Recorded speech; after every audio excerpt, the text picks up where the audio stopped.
Hoje é dia de jogo importante, hoje é dia de jogo grande, hoje é dia do Flamengo passar por cima do Fluminense. E eu tô gostando muito da atitude do Tite com o elenco e do elenco com relação ao Tite. Deixa eu explicar antes de começar o vídeo falando desse jogaço que vai acontecer.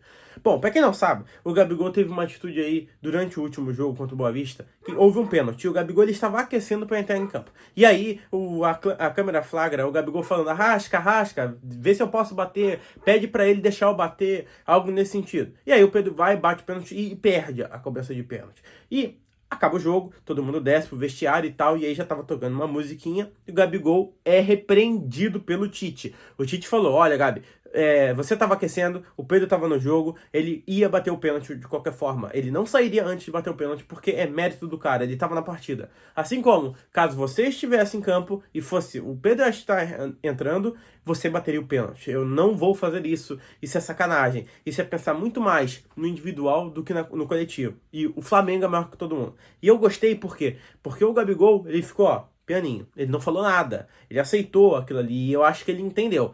Por quê? Porque você vê que, tudo bem, tem um ego, tem aí a grandiosidade do jogador, né? O cara que é uma lenda dentro do Flamengo. Mas, gente, existe a hierarquia e existe o respeito com o treinador. O Tite não é um treinador qualquer um. O Tite não é um treinador que se achou na esquina. O cara é o último campeão mundial de clubes. E ele tem uma grandiosidade. E dá pra ver que ele tem muito discernimento do que ele tá fazendo. Por quê? Porque o Flamengo tá jogando muito bem. O Flamengo não tá tomando gol. O Flamengo tá vencendo. Então o projeto tá avançando. O time tá evoluindo. E isso é importante pro jogador. Porque ele para e pensa, pô, o cara pode ser um mala, mas ele tá certo. Ou, se eu seguir vai dar certo, porque tá dando certo. E isso ganha muitos pontos com o elenco. É por isso que o Abel hoje manda no Palmeiras. Porque quem é louco de contrariar esse cara? Pô, tudo que esse cara falou, de fato, se concretizou. Os planos do cara dão certo. Então não tem como você, ó, entrar em embate, bater de frente com um treinador desse. Então, o Tite consegue, a seu modo e de uma maneira muito pacífica, gerir o grupo do Flamengo. E isso é ótimo, porque tem muitos jogadores com ego muito alto lá. Tem muitos jogadores que são umas super celebridades lá dentro. E ele está conseguindo sim ter as rédeas do elenco, isso é muito bom. Outra coisa, o Tite pegou o Pedro e o Gabigol e falou: olha só, vocês dois são muito bons jogadores, não há dúvida que são goleadores, são dois caras que são imensos dentro do Flamengo, mas no pênalti vocês estão deixando muito a desejar. Então o Tite vai estabelecer um novo cobrador oficial. Ah, isso quer dizer que eles não vão mais bater pênalti? Não, pelo contrário. O Tite não vai tirá-los da função de cobrador de pênalti. O Tite vai colocar um outro jogador para tentar suprir essa carência e colocar mais um à disposição. No caso, estão jogando. Cara, eu não tô bem para bater. Pô, eu também não tô. Ô fulano, tu é outro cobrador? Bate pênalti pra gente. E todos os jogadores do Flamengo vão começar a bater pênalti depois do treino para acertar essa mira, calibrar o pé pro Flamengo poder fazer gol. Porque o Pedro e o Gabigol estão perdendo muitos gols de pênalti e são gols importantes. Veja você, o Gabigol, se tivesse feito o gol contra o Vasco, teria nos dado a vitória. E aí, senhoras e senhores, nós hoje seríamos já campeões da Taça Guanabara, porque seria muito difícil o Flamengo perder a última rodada. Bom, falando do jogo de hoje, o Flamengo vai a campo contra o Fluminense. Cara, é basicamente o time titular. O único desfalque é o Gerson. E desde já, queria abrir um parênteses aqui e falar: Gerson, que você se recupere muito bem e que você faça uma ótima cirurgia. O Gerson deve precisar fazer uma intervenção cirúrgica. Não sei se é tirar uma pedra do rim, não sei o que vai acontecer. Mas, cara, que você faça uma boa cirurgia e se recupere logo. O Flamengo vai a campo com o De La Cruz na função que o consagrou no River Plate. A galera tá até assim, ó, comovida, tá com uma pressão muito grande, uma expectativa muito alta, porque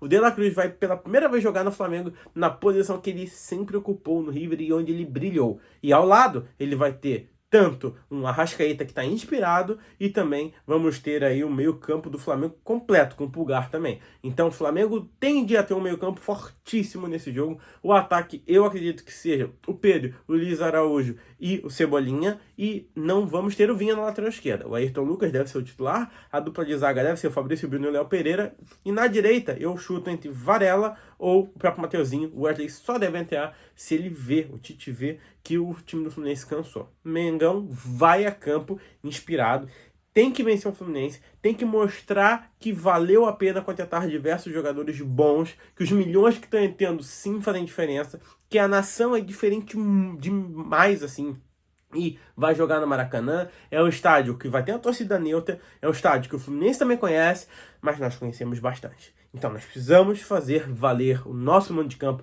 o nosso torcedor, a nossa camisa, o nosso momento, a nossa invencibilidade. Não estamos tomando gol e pegar o Fluminense que está desfalcado e está reserva, porque reserva nunca vai ser, mas que nós sabemos, Felipe Melo e o Marcelo não vão jogar, isso aí é com certeza, e possivelmente não vão jogar tanto o Paulo Henrique Ganso quanto o Keno. Mas não se deixem levar. Não subestimem o time do Fluminense. Eles têm jogadores de um nível muito alto, tal qual o Renato Augusto, que em meio tempo ou um jogo pode definir a partida. Ele precisa de 1 ou 2 bolas para poder deixar o atacante na cara do gol, e eles também têm Germancano.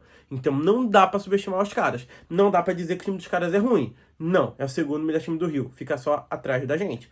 Então precisamos levar com seriedade e, cara, se der para enfiar 4, 5 a 6, 7 a 0 no Fluminense, faz. Faz porque eles já estão nos provocando, eles já estão falando besteira há muito tempo. E, honestamente, eu tô engasgado pro Fluminense, cara. Eles precisam tomar uma surra para entender o lugar deles. Porque enquanto a gente tá aqui, ó, pianinho, fazendo o nosso jogo, eles estão de muito trelelé. Então o Flamengo tem que vencer. Hoje, fica ligado, 4 horas da tarde, vamos assistir e vamos ver o Flamengo ganhar e ser campeão da Taça Guanabara. Esse é o vídeo, se inscreve, deixa o like. Fui!